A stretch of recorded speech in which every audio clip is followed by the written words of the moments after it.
Hello everyone, this is All Highlight Channel. Today let me give you a video about Arcane 2. Although there are still many things I want to cover, especially dedicating a full video to Jinx and Vi, two characters brimming with depth, I currently find it challenging to put into words all the brilliance the creators have poured into them.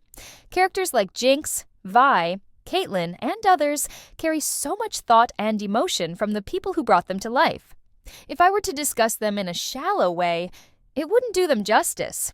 Perhaps someday, I'll take the time to fully feel and analyze their stories in a more complete manner. Instead, in this video, I'll address a few key points that impact both the events we've seen and what might happen in the future. We'll explore questions such as, what caused the differences between timelines in the series? Is Jinx truly dead by the end? What secrets is Mel hiding? Where does Singe's power come from? Of course, these are just my interpretations, as some details remain too ambiguous for definitive answers. If you have your own theories, feel free to add them in the comments below. Let's go back to the final scenes. We see the word DNA appear, written in a style very similar to how Jinx usually writes. Additionally, during the memorial ceremony between the two cities, Echo doesn't place a card for his sister. This could suggest that he believes she's still alive since her body was never found. Rewinding a bit further, when the bomb exploded, there was a flash of purple light that shot off quickly. This aligns with Jinx's eyes glowing purple whenever she uses her acceleration ability from her streamliner. This theory is reinforced by another clue. Later, we see Caitlyn holding a piece of the monkey bomb while examining Heimerdinger's diagrams. She focuses specifically on ventilation shafts in the area. Could this imply that Jinx escaped through one of these vents? Shows like this don't include details without reason, right? Another clue lies in episode 1 of season 1, where Powder, Jinx's younger self, mentions that she'll one day drive a speedboat. At the end of the series, we see exactly this, a speedboat heading toward the vast ocean. The music that plays at this moment is the same as the song Powder sang in the opening scene. All these details strongly hint that Jinx is still alive at the end of Arcane, sailing toward new horizons. But the question remains, where has she gone? To answer this, we must revisit the original concept of Arcane, where Powder's transformation into Jinx was initially written differently. Remember those two shady merchants from Bilgewater? Their names are Julien and Vort. If you don't know, Julien Verne is a famous French author of science fiction, known for works like 20,000 Leagues Under the Sea.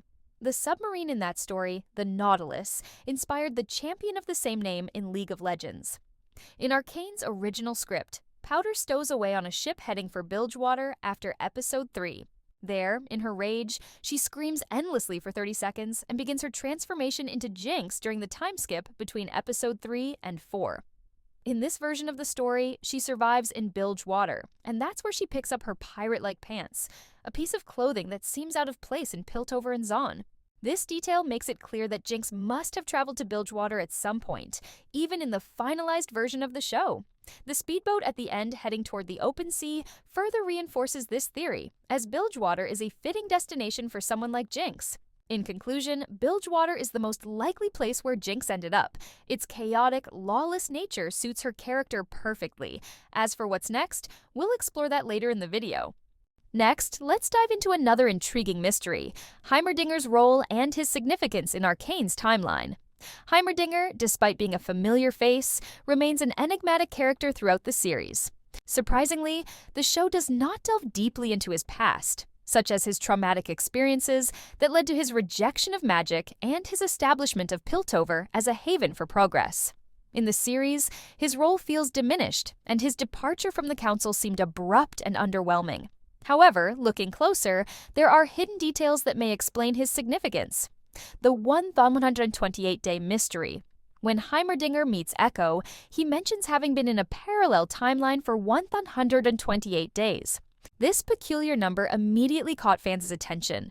If we trace the timeline, we find that the first 3 episodes of Arcane Season 1 were released on November 6, 2021, while the final 3 episodes of Season 2 are set to release on November 23, 2024, a difference of 1,113 days. But if we go further back to the limited edition collector's release on October 22, 2021, this marks the earliest possible date fans could experience Arcane, and exactly 1,128 days before the release of the Season 2 finale. This detail suggests that Heimerdinger's statement breaks the fourth wall.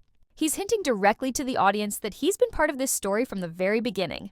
Impact on the timeline Heimerdinger's presence may be the very reason why this timeline differs from others. Looking back, events like Piltover and Zaun's war on the bridge, the deaths of Powder and Vi's parents, and Vander's confrontation with Silco all still occurred. However, Heimerdinger's actions appear to have subtly altered key outcomes. For instance, Jace's visions of Hextech were amplified upon contact with the crystal, suggesting Heimerdinger's interventions played a part in enabling this timeline's events. Meanwhile, in this version, Jinx's role and trajectory were altered significantly, possibly tied to Heimerdinger's meddling. Clues to Heimerdinger's knowledge. One striking detail is Heimerdinger's strong opposition to Hextech in Season 1. Initially, he believed humanity's relationship with power always led to disaster. However, by Season 2, his perspective changes. He states, "I've seen countless miracles at the hands of sorcerers, but they often lead to horrors. At first I thought the instability was between humanity and power. But perhaps it's the very nature of Arcane itself."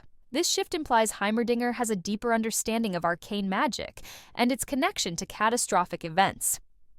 Why did Heimerdinger disappear?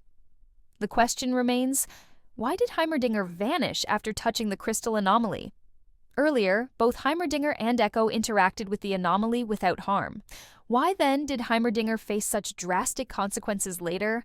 One theory suggests that Heimerdinger's disappearance is tied to his role in preventing Hextech's creation in this timeline. If his presence in the timeline prevented Hextech's rise, his absence now allows its development to proceed, fulfilling the natural flow of this version of events. Let's shift focus to another character, Mel Medarda, and the secrets she may be hiding. Mel's hidden past in Season 2. Mel's death during the climactic battle leaves a lingering question: did she truly die? As the series leaves no funeral scene, we cannot confirm her fate. Mel's past is hinted at in several cryptic ways. She often references the fourth pillar of Noxus, which she interprets as sacrifice. This idea gains weight during her conversation with her daughter in Episode 8, where she cryptically states, "Sometimes you must sacrifice one child to save another." This statement suggests a tragic and personal choice that ties deeply into her backstory and could hint at unresolved plotlines in future episodes. The connection to the Black Rose. We also learn that Mel had a child, and that the Black Rose coveted this child's unique abilities. It's unclear whether the child in question is Jinn or Singed, but both characters have ties to the experiments conducted by the Black Rose. With all these breadcrumbs left behind by the creators, the next chapters in Arcane's story could delve into Mel's complex history, her connection to Noxus, and the future of her family's legacy.